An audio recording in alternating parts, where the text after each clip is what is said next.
ውድና የተከበራችሁ የአልአንደሉስ ቲዩብ አድማጮች እንደምን ሰንብታችኋል? አሰላሙ አለይኩም ወራህመቱላሂ ወበረካቱ። አድማጮቻችን እንግዲህ የምላስ ጣጣ እንደቀጠለ ነው። በዛሬው ዝግጅታችን እንዲሁ ምስጢር ማባከን እንዲሁም ውሸትን መናገር ምን እንደሆኑ ከመጽሐፉ በዝርዝር የምንረዳ ይሆናል። እስከ ፕሮግራማችን ፍጻሜ ድረስ አብራችሁን ቆዩ።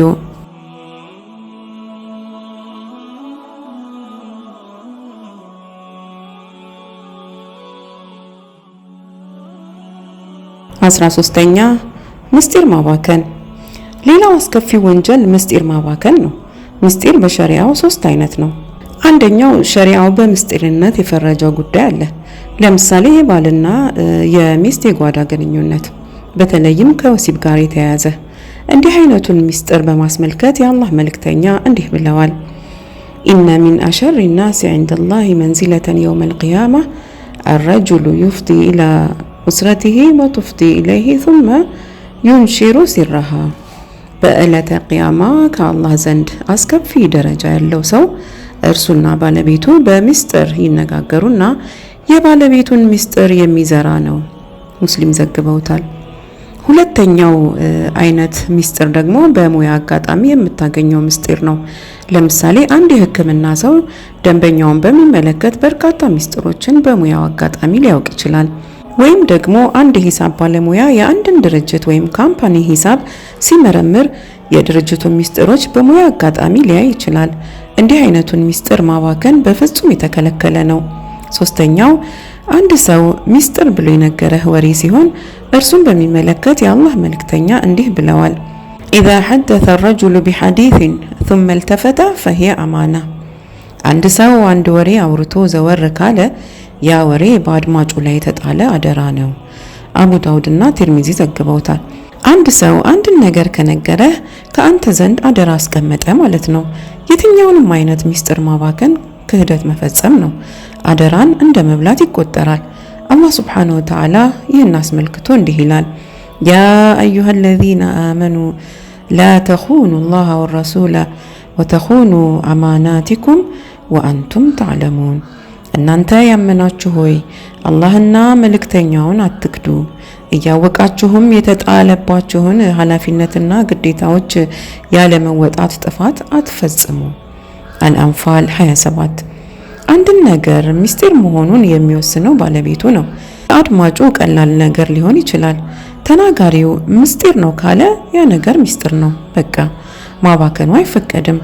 አድማጩ ካባከነው ግን ክህደት ፈጽሟል፣ አደራ አጥፍቷል። ምስጢርን ማባከን ክህደት፣ ቃላባይነት፣ አደራባይነት ነው። ለምሳሌ አንድ ሰው ይመጣና እንዲህ አይነት ችግር ገጥሞኛል፣ ምን ማድረግ እንዳለብኝ ንገረኝ ካለህም ከባድ ኃላፊነት ጥሎብሃል። የአላህ መልእክተኛ ሰለላሁ ዐለይሂ ወሰለም እንዲህ ብለዋል: አልሙስተሻሩ ሙእተመን። ምክር የተጠየቀ ሰው ታማኝ ነው። ይህ ማለት ምክር የተጠየቀ ሰው ታማኝ ሊሆን ይገባል ነው መልእክቱ። ታማኝ ትሆን ዘንድ ደግሞ አንደኛ በሐቅ በቅንነትና በታማኝነት ምክር ለግሰው። ለራስህ ወይም ለልጅህ እንደምታማክር ያህል እየተሰማህ ግድ የለሽ ሳትሆን በጥንቃቄ ምከረው። ሁለተኛ ምስጢር ማባከንም የለብህም። አንድ ሰው የሆነ ነገር ከነገረህ ምስጢር ነው ባይልህም እንኳ ያ ነገር ባንተ ላይ የወደቀ አደራ ወይም አማና መሆኑን የገለጹት ሐዲሶች ያስረዳሉ። ለምን ቢባል ነገሩ ምስጢር ከሆነ እርሱ ባይነግርህ እንኳ ካባከንከው ወንጀል ነው። ምስጢር ባይሆንና ለሰው ብታወራው እርሱ ግድ የሌለው ቢሆን እንኳ አንተ ነገሩን በማውራትህ ከንቱ ወሬ ውስጥ ተዘፍቀሃል፣ ትርፍ ንግግርን ተናግረሃል፣ አሊያም የማይመለከትህን ጉዳይ ወይም ማላ ያኒ ቀባጥረሃል። እነዚህ ሁሉ የተወገዙ ወንጀሎች መሆናቸውን በስፋት አይተናል። አላህ ሱብሓነሁ ወተዓላ ከወንጀል ይጠብቀን፣ ፍቅሩንም ይለግሰን።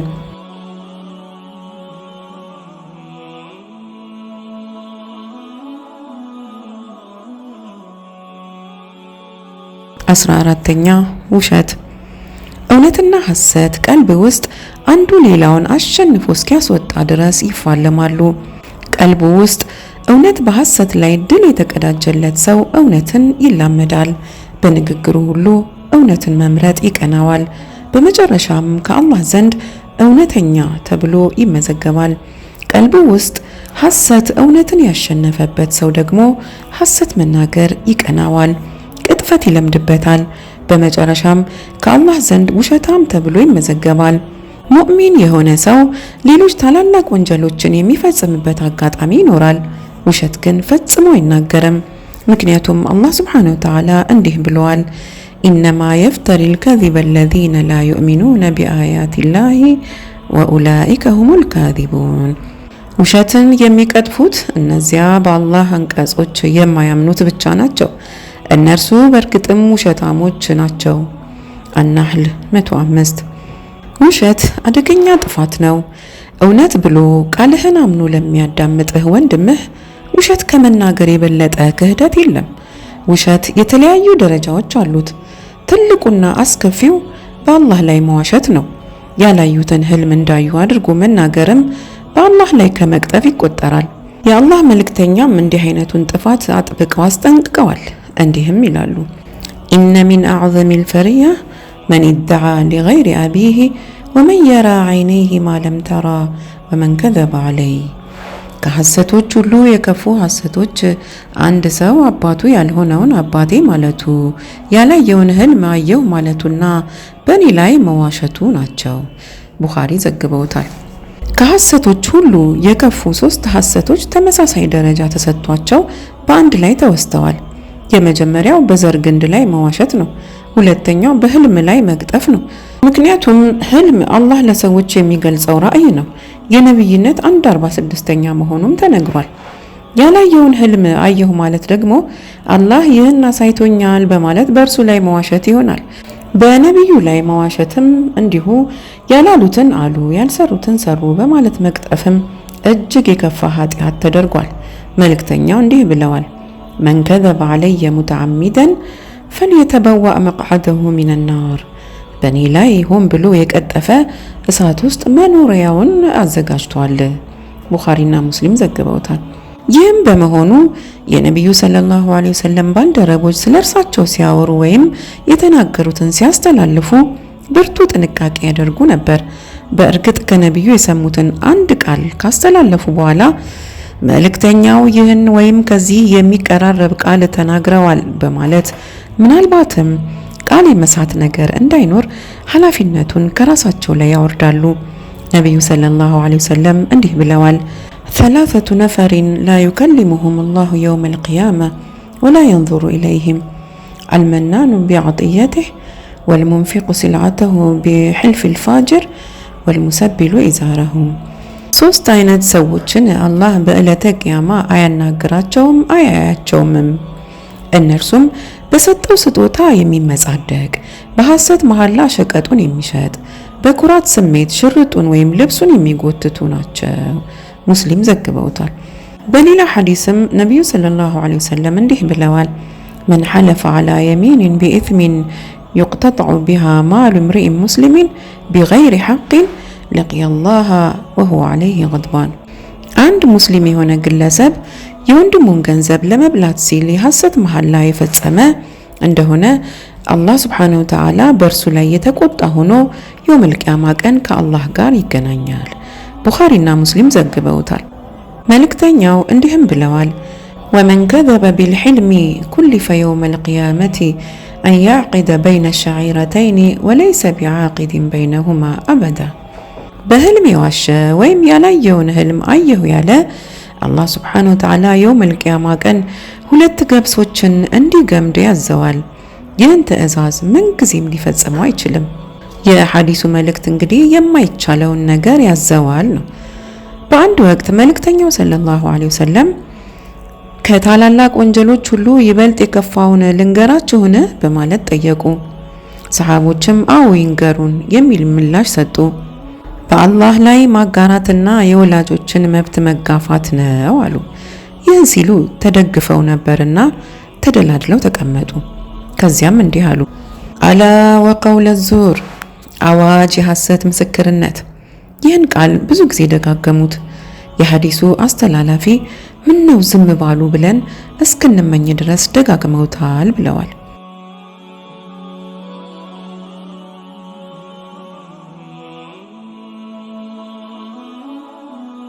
ቀላል የሚባል የለም። ሁሉም ውሸቶች ከባድ ናቸው። ቀላል የሚባል ውሸት የለም። አንዲት ሴት ነቢዩ ዘንድ በመሄድ የአላህ መልእክተኛ ሆይ ጣውንት አለችኝ፣ ባሌ ያላደረገውን ሁሉ አደረገልኝ እያልኩ በመንገር ጎዳታለሁ፣ አበሳጫታለሁ። ይህ ድርጊቴ ግን ወንጀል ነውን? በማለት ጠየቀች። እሳቸውም እንዲህ አሏት፣ ያልተሰጠውን ነገር እንደተሰጠው የሚያስመስል ሁለት የሐሰት ልብሶችን እንዳጠለቀ ሰው ነው። ሌላ ታሪክንም እንመልከት። አንዲት የአንሷር ሴት ልጇ ለጨዋታ ካጠገቧ ሲርቅ ጠራችውና ና ልጄ የምሰጥህ ነገር አለኝ አለችው። ይህን ስትለው ነቢዩ ሰምተዋት ነበርና እውነት አንዳች ነገር ትሰጪዋለሽን? አሏት። አዎን ተምር ልሰጠው አስቤያለሁ አለች። ባትሰጪው ኖሮ ይህች ድርጊትሽ እስከ ዕለተ ቂያማ ድረስ ውሸት ተብላ ትመዘገብ ነበር አሏት።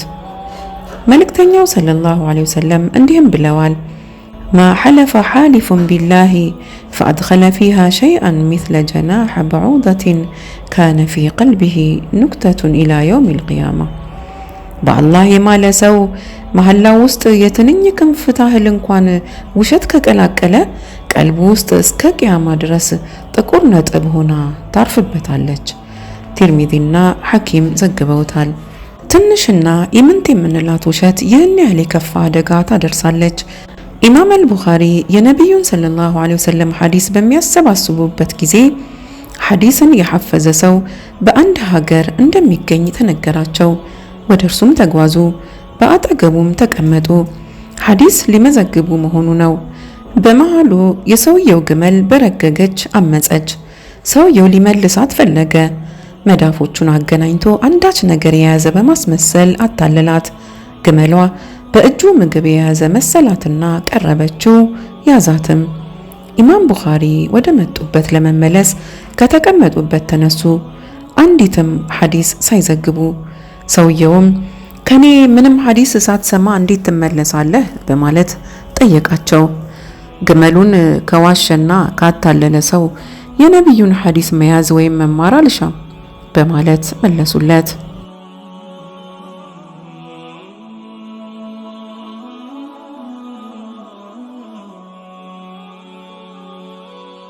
መሐላና ውሸት። እስካሁን የተነጋገርነው የንግግር ውሸትን በሚመለከት ነው። በውሸት መማል ሌላ አጀንዳ በመሆኑ ቀጥለን እናየዋለን። መሐላ 3 አይነት ነው። አንደኛው ሳይታሰብበት እንዲሁ በልምድ የሚፈጸም መሐላ ነው። ለምሳሌ ለአንድ ወንድምህ ወላሂ መብላት አለብህ፣ ወላሂ መቀመጥ አለብህ፣ ወላሂ አልችልም ወዘተ ብትል እንደማለት ነው። ወላሂ የምትለውን መሐላ ከጅለህ ሳይሆን እንዲሁ በልምድ በየንግግሩ ጣልቃ የሚመጣ ከሆነ ይህ አይነቱ መሐላ ለግው ይባላል። አላህ ይህን በማስመልከት እንዲህ ይላል፣ ላ ዩአኺዙኩም አላሁ ቢለግዊ ፊ አይማኒኩም ወላኪን ዩአኺዙኩም ቢማ ከሰበት ቁሉብኩም። ሳታስቡት በምትፈጽሙት መሐላዎች አላህ አይዛችሁም፣ ግና ልቦቻችሁ እያሰቡ በፈጸማችሁት መሐላ ይይዛችኋል። አላህ መሐሪም ታጋሽም ነው። አልበቀራ 225። እንዲህ አይነቱ መሐላ ወንጀል ባይሆንም ሙእሚን ግን ሊጠነቀቀው ይገባል። በትንሹም በትልቁም በአላህ መማል ልምድ እንዳይሆነብን ብሎም በሐሰት ወደ መማል እንዳያመራ ለመጠንቀቅ ሲባል ነው። ሌላው የመሐላ አይነት ደግሞ ወደፊት አንድ ነገር ለመፈጸም ወስኖና ምሎ ሳለ ከእርሱ የተሻለ ነገር ማግኘቱ የተገለጸለት ነው። ለምሳሌ ወላሂ ነገ እመጣለሁ ቢልና ከማለ በኋላ የተሻለ ነገር ቢታየው ከፈለገ ለመሐላው ካሳ ወይም ከፋራ በመክፈል አለመፈጸም ይችላል። ይህ ነገር በነቢዩ ላይም ተከስቷል። የተወሰኑ የምግብ አይነቶችን ላለመመገብ መሐላ ፈጸሙ፣ በራሳቸውም ላይ እርም አደረጓቸው። ከዚያ በኋላ ቀጣዩ የቁርአን አንቀጽ ወረደ። ያ አዩሃ ነቢዩ ሊመ ቱሐሪሙ ማ አሐለ ላሁ ለከ ተብተጊ መርዳተ አዝዋጅከ ወላሁ ገፉሩ ረሒም ቀድ ፈረደ ላሁ ለኩም ተሒለተ አይማኒኩም ወላሁ መውላኩም ወሁወል ዓሊሙል ሐኪም። አንተ ነቢዩ ሆይ አላህ የፈቀደልህን ነገር ሚስቶችህን ለማስደሰት በመሻት በራስህ ላይ ለምን እርም ታደርጋለህ? አላህም እጅግ መሐሪ አዛኝ ነው። አላህ መሐላዎቻችሁን መፍቻ ደነገገላችሁ። አላህም ረዳታችሁ ነው፣ እርሱም አዋቂ ጥበበኛው ነው። አታሕሪም ከ1 እስከ 2። የአላህ መልእክተኛ እኔ በአንዳች ነገር እምላለው ከእርሱ የተሻለ ነገር ሳገኝ ያን የተሻለውን ፈጽሜ ለመሐላዬ ካሳ እከፍላለሁ ብለዋል።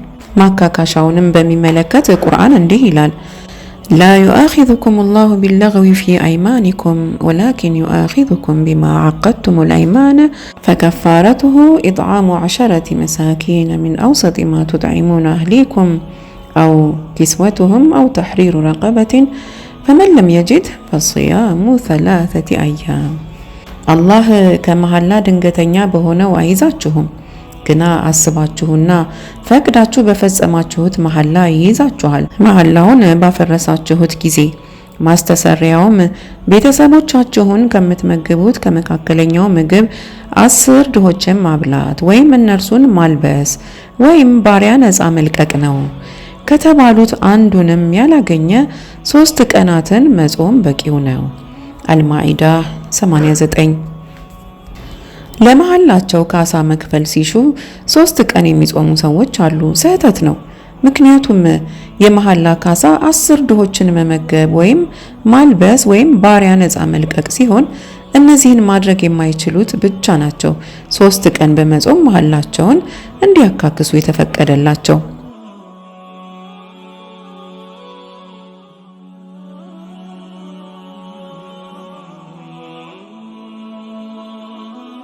ሶስተኛው መሐላ ደግሞ የሐሰት መሐላ ነው። ይህም የሚን አልገሙስ ይሉታል። ባለቤቶቹ ጀሃነም ውስጥ እንዲዘፈቁ ሰበብ የሚሆን መሐላ ማለት ነው። ይህ አይነቱ መሐላ ደግሞ የተለያዩ ደረጃዎች አሉት። ከሁሉም ደረጃዎች አደጋው አነስ ያለው ለአንድ ሰው ያለፈን ነገር መዋሸትና ምልህ መንገር ነው። ለምሳሌ ትናንት እገሌ ዘንድ ሄደህ ነበር ተብለህ ስትጠየቅ ወላሂ አልሄድኩም በማለት የውሸት መልስ ብትሰጥ እንደማለት ነው። ነገሩ ኃጢአት መሆኑ ምንም አያጠራጥርም። ምንም ማካካሻ ወይም ከፋራም የለውም፣ ተውባ ብቻ እንጂ። ከሁሉም የከፋው ደግሞ ፍርድ ቤት ውስጥ የሐሰት ምስክርነት መስጠት ነው። ለከፋ የጀሃነም ቅጣት ይዳርጋል። ማካካሻው 2 ነገሮችን መፈጸም ብቻ ነው። አንደኛ በተውበት ወደ አላህ መመለስ ሲሆን፣ ሁለተኛው ደግሞ በሐሰት ምስክርነት ያበላሸውን ነገር በሙሉ ማስተካከል ነው። ምስክርነት የሰጠህበት ቦታ በመመለስ የሰጠሁት የምስክርነት ቃል ሐሰት ነው፣ እውነቱ ይህ ነው በማለት በአንተ ሰበብ የተዛቡ ነገሮችን ፈር ማስያዝ ይጠበቅብሃል። ውሸቶች አይነታቸውና ደረጃቸው ይለያያል እንጂ ሁሉም አደጋዎች ናቸው።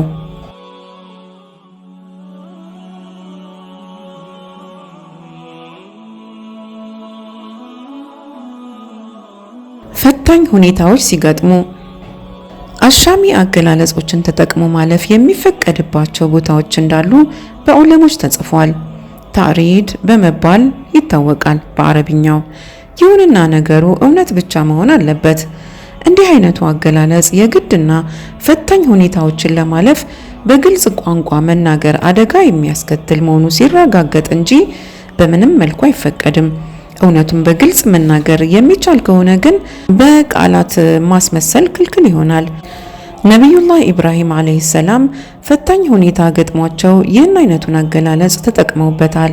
ህዝባቸው የሚያመልካቸውን ጣዖታት ከሰበሩ በኋላ መጥረቢያቸውን ከትልቁ ጣዖት አንገት ላይ አንጠለጠሉት። ወገኖቻቸውም አንተ ነህ ወይ እንዲህ ያደረግከው በማለት በጠየቋቸው ጊዜ ይህ ትልቁ ነው የሰባበራቸው የሚል መልስ ሰጡ። በሌላ ቦታም ጣዖት አምላኪ ወገኖቻቸው ወደ ጣዖት አምልኮ ቦታ እንዲሄዱ ሲጠይቋቸው ወደ ከዋክብት ተመለከቱና ኢኒ ሰቂም አሉ፣ እኔ ህመምተኛ ነኝ።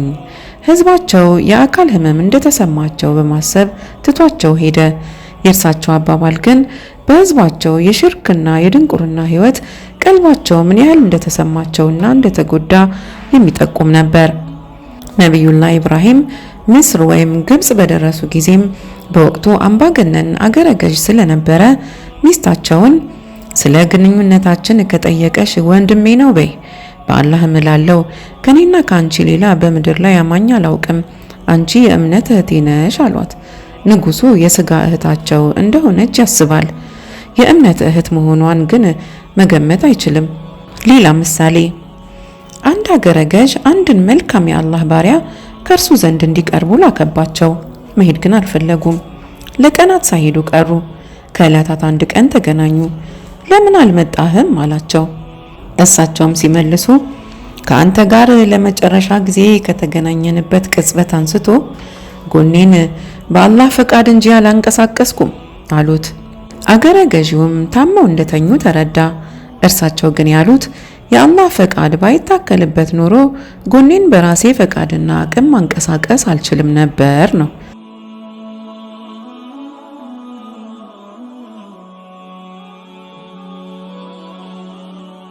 የዑለሞች ቤት ሰዎች ይበዙበታል። ለመጠየቅ፣ ለመማር፣ ምክር ፍለጋ ወይም ለሌላ ጉዳይ የሚመጣው ሰው ብዙ ነው።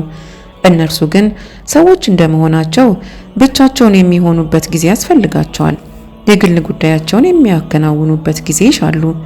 መኖሪያ ቤት ጥብቅ አውራ ነው። ማንም ሳያስፈቅድ ሊገባበት አይገባም። አላህ በቁርአኑም ከሰዎች ቤት ሳታስፈቅዱና ለባለቤቶቹ ሰላምታ ሳትሰጡ አትግቡ፣ ተመለሱ ካሏችሁም ተመለሱ በማለት አደብን ያስተምራል። ይህም ሱረቱ ኑር 20 ላይ ተጠቅሷል። ይሁንና ተመለሱ ሲባሉ የሚከፋቸው ሰዎች ይኖራሉ። ከቀደምት ዑለማዎች መካከል አንዱ ሰዎች በማይፈለግ ሰዓት ከቤታቸው ሲመጡ ተመለሱ ማለት ይከብዳቸዋል። ማስተናገድ ደግሞ አይችሉም። መዋሸትም አልፈለጉም። እናም ብልሃት ይዘይዳሉ። አሻሚ አገላለጽን ይጠቀማሉ። አንድ ሰው በማይፈለግ ወቅት ሲመጣ አገልጋያቸውን ከመስጊድ አግኘው በማለት ለፈላጊው ሰው መልእክት እንዲያደርስ ይልኩታል። ፈላጊው ከመስጊድ እንዳሉ ይረዳል። የእርሳቸው መልእክት ይዘት ግን ከመስጊድ እንጂ ከቤት እንድንገናኝ አልፈቅድም ነው። እስካሁን ያወሳናቸው በማስመሰል ሐሳብን የመግለጽ ወይም ታሪድ ምሳሌዎች ናቸው። ይህ አይነቱ አገላለጽ የሚፈቀደው በግልጽ መናገር ችግር የሚያስከትል ሲሆን ብቻ ነው።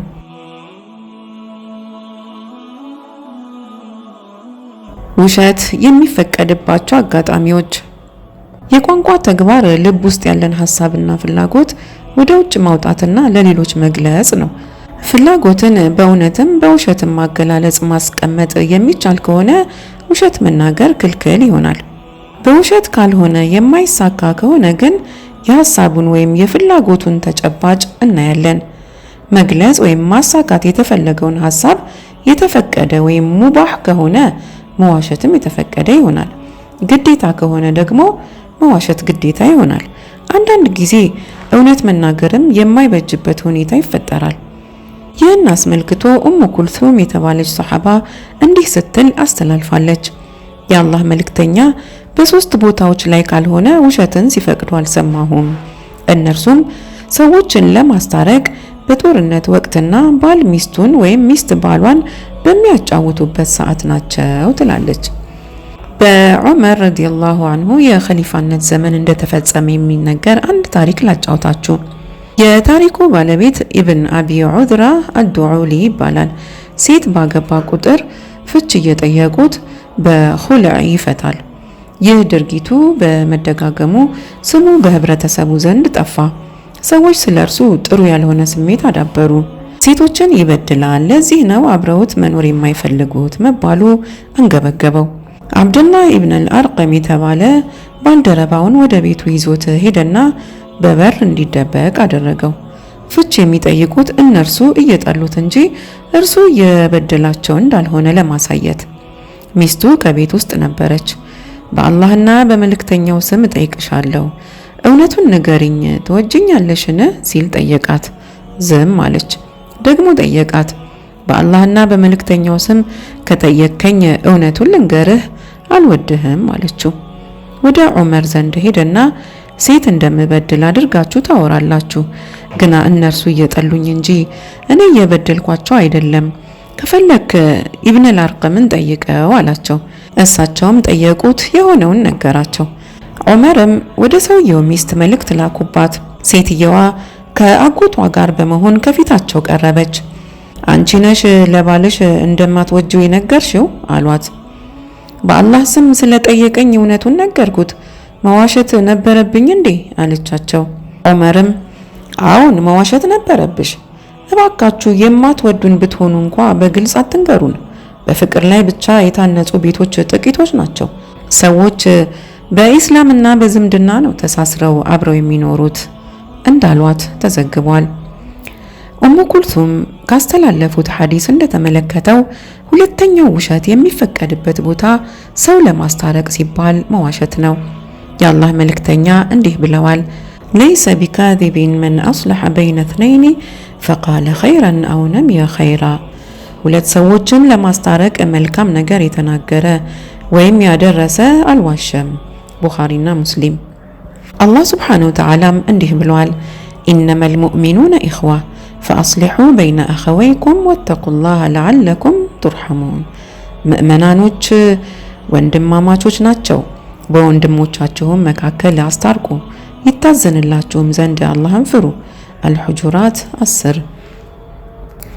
ሁለት የተጣሉ ሰዎችን ለማስታረቅ ለአንደኛው እርሱ እኮ በጣም ይወድሃል፣ ስላንተ መልካም እንጂ አይናገርም፣ ግንኙነታችሁ ወደ ቀድሞ ደረጃው ቢመለስ ምኞቱ ነው ብትለው፣ ሌላኛውንም ያንተ ነገር ሲነሳ እኮ አይሆንለትም፣ መቀያየማችሁ ተሰምቶታል፣ እንደገና ብትታረቁ ይመኛል፣ ሰሞኑን እንኳ ስላንተ አጫውቶኛል፣ ያመሰግንሃል፣ በዱዓ ያወሳሃል በማለት በሁለቱ መካከል እርቅ እንዲወርድ ሚና ብትጫወት፣ በዚህ ሂደት የምትጠቀመው ውሸት የሚፈቀድና የሚበረታታ ነው። ጦርነት ላይም እንዲሁ ውሸት ይፈቀዳል። ጦርነት ጠላትን ማሳሳትና ማደናገር ኹድዕ ነውና። በትዳር ህይወትም ላይ እንዲሁ የባለቤትህን ቀልብ በሐሴት ለመሙላት መዋሸት ተፈቅዷል። በየትኛውም የእድሜ ደረጃ ክልል የምትገኝ ሴት ትወደኛለህ የሚል ጥያቄ ለባሏ ማቅረብ አይሰለቻትም። እወድሻለሁ ቢላት፣ በዚህች ዓለም ውስጥ እንዳንቺ የማፈቅረው የለም ቢላት እሰየው ይሰኛል። እንበልና ጸጉሯ ከርዳዳ ከሆነ ጸጉርሽ በጣም ይማርከኛል፣ ጥሎብኝ ሻከር ያለ ጸጉር እወዳለሁ፣ ለስላሳው ብዙም አይስበኝም እያለ ቢያሞካሻት ከልቡ ባይሆንም እንኳ ይፈቀዳል፣ ይበረታታል። የኔ ቆንጆ የኔ እመቤት ቢላት ፍቅር ያክላል፣ ለራሷ ያላትም ስሜት ይጨምራል። ይህ ሁሉ የሚበረታታ ነው። ነቢዩ በሐዲሳቸው ፈቅደውታል። ፍቅር እንዲታደስ የጋብቻ ህይወት ሙቀትና ድምቀት እንዲኖረው ለማድረግ የሚፈጸም ውሸት ሁሉ ይፈቀዳል፣ ይበረታታል። ከሚከተለው የአላህ ቃል የሚካተት ነው። ወዓሺሩሁነ ቢልማዕሩፍ፣ በመልካም ሁኔታም ተኗኗራቸው። አኒሳ 19። ተንከባከቧቸው፣ አስደስቷቸው፣ ቀልባቸውን በፍቅር ስሜታቸውን በሐሴት አድምቁት ነው የአንቀጹ መልእክት። ቁርአንና ሐዲስ ውስጥ የተካተተውን እዝነት ተመልከቱ። ግዴታ የሆነ ውሸትም አለ። ይኸውም እውነት መናገር ደም የሚያፋስስ ክብር እንዲረክስ ሰበብ የሚሆን ወይም ገንዘብ ያላግባብ እንዲበላ ምክንያት የሚሆን ከሆነ ነው። እንበልና አንድ ሰው ሌላውን በግፍ ደሙን ሊያፈስ እያሳደደው ነው። ሰውየው እየሮጠ መጣና ካንተ ዘንድ ተደበቀ። ገዳዩ እርሱን ተከትሎ ደረሰ። ስለ ሰውየውም ጠየቀ። እውነቱን ብትነግረው ሰውየው በግፍ ይገደላል፣ ደም ይፈሳል። እዚህ ላይ መዋሸት ግድ ይሆናል ማለት ነው። እንበልና ገንዘብ አለህ። አንድ ዘራፊ መጣና ያዘህ።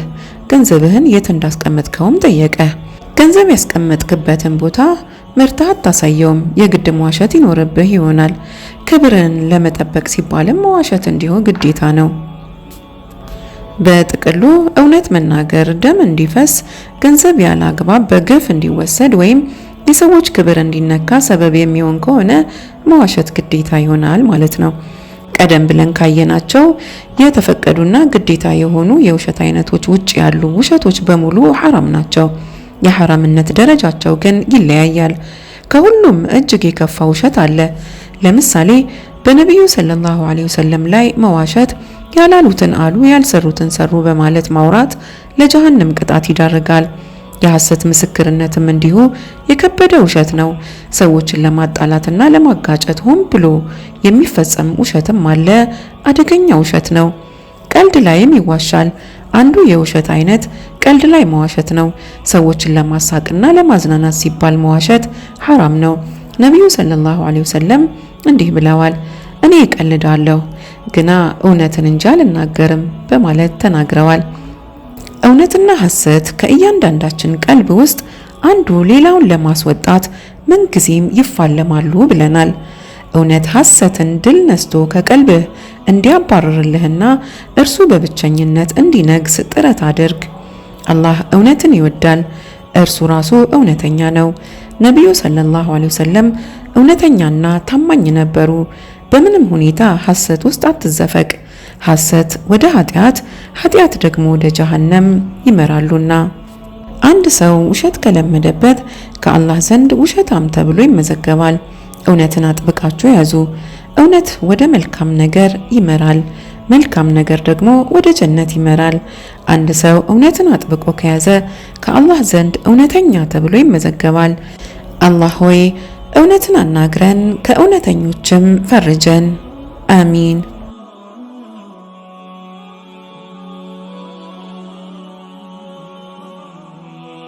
አድማጮቻችን እንግዲህ መጽሐፉ አላለቀም። በቀጣይ ስንመለስ ሐሜትን በዝርዝር የምናይ ይሆናል። ቻናላችንን ሰብስክራይብ ማድረጉን አትርሱ እንላለን። ወሰላሙ አለይኩም ወራህመቱላሂ ወበረካቱ።